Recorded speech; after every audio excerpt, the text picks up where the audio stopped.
Every generation gets one shot. One window. Yours was stolen. This is not motivation. Stay. The truth starts now.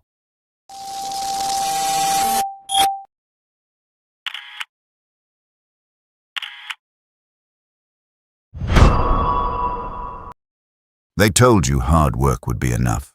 They told you the system was fair. They told you success was just a few good decisions away.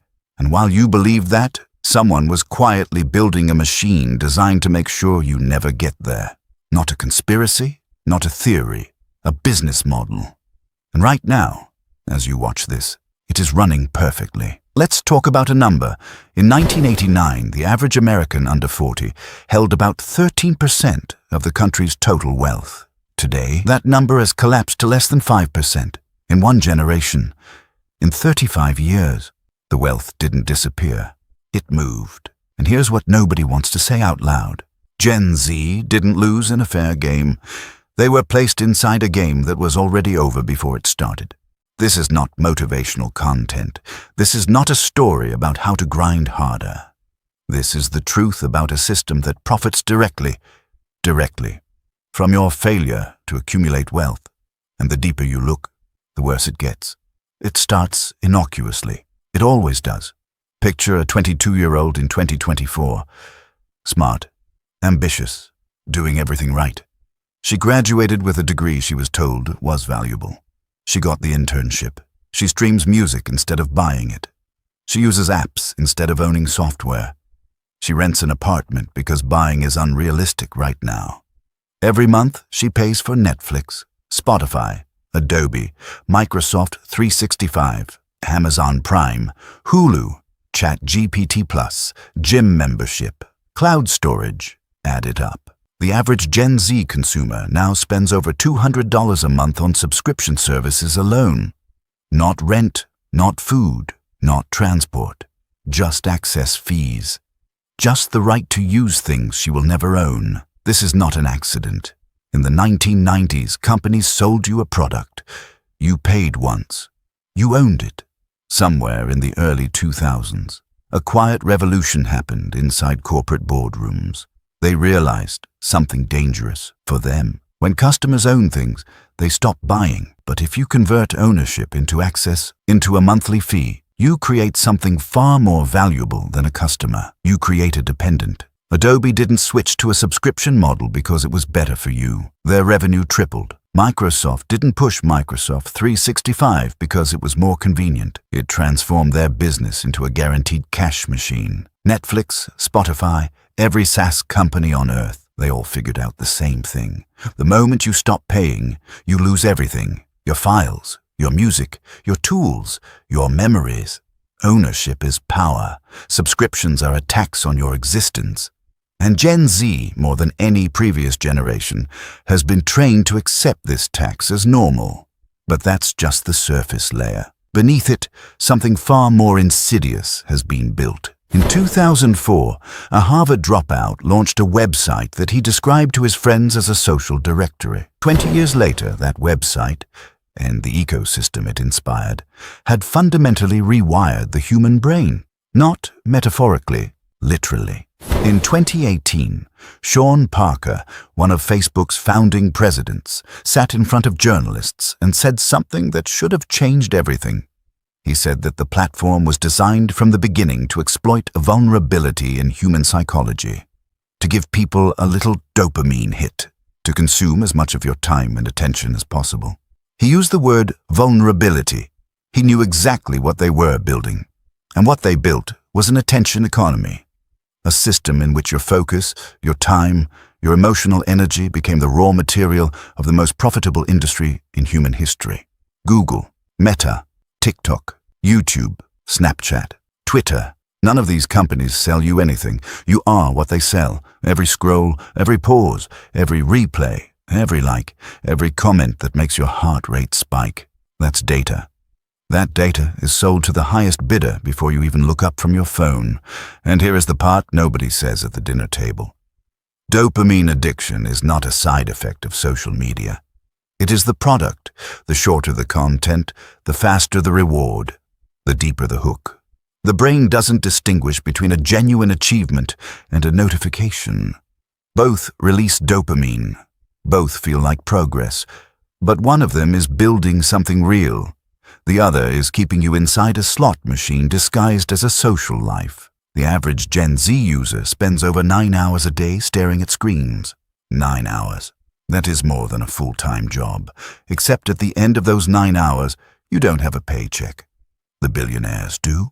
And this is where things get darker, because everything we've discussed so far, the subscriptions, the dopamine loops, the attention harvesting, that's the visible architecture. The real machine runs underneath. In November 2022, OpenAI released ChatGPT to the public. In less than 5 days, it had 1 million users.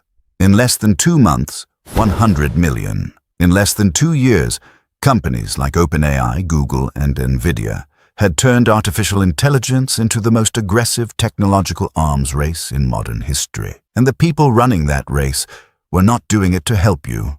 McKinsey estimated that AI could automate between 400 million and 800 million jobs globally by 2030. Entry-level jobs, mid-level jobs, the jobs that used to be the first rungs of the ladder, content creation, data analysis, graphic design, customer support, legal research, financial analysis, coding, writing. The careers Gen Z was told to pursue, the skills Gen Z was told to develop, the degrees Gen Z went into debt to obtain. Here is the brutal arithmetic of the moment we are in. The cost of a university degree in the United States has increased by over 180% in the last 30 years, adjusted for inflation. Student loan debt in America now exceeds $1.7 trillion, and the jobs that debt was supposed to unlock, many of them are being handed to software that costs a company $20 per month. Gen Z is the first generation to enter the workforce at precisely the moment the workforce is being disassembled. Not slowly, not gently, with industrial speed. But the real trap isn't external. The real trap is what has been done to the mind. There is a psychological concept called delayed gratification, the ability to sacrifice a short-term reward for a larger, long-term one. Walter Mischel famously tested it in 1972 with marshmallows and 4-year-olds. Children who could wait for a second marshmallow went on to have better outcomes across every measurable life metric: wealth, health, relationships, career success.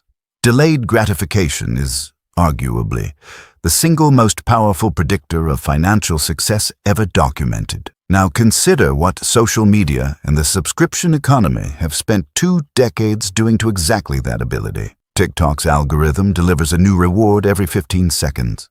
Streaming platforms autoplay the next episode before the credits finish. Amazon delivers your impulse purchase by tomorrow morning. Every system you interact with daily has been designed, by the most sophisticated engineers alive, to eliminate your tolerance for waiting, to collapse your time horizon, to make the distant future feel irrelevant against the immediate hit of right now. Wealth is built in the future. Gen Z has been trained to live only in the present. And the people doing the training, they were buying real estate, building equity, acquiring assets, compounding quietly, while they kept your eyes on a screen. Let's talk about inflation, because everyone uses that word and almost nobody explains what it actually does to a generation. In 1975, the median home price in the United States was about $40,000. The median income was around $14,000. That's roughly 3 years of salary for a house. In 2024, the median home price has crossed $400,000. The median income, around $60,000. That's nearly 7 years of full gross salary. Before tax, before food, before anything. A generation ago, a single income could buy a house, raise a family, and build wealth. Today, 2 incomes barely cover the rent. And this is not a natural occurrence. Interest rates were kept artificially low for over a decade following the 2008 financial crisis. Asset prices surged.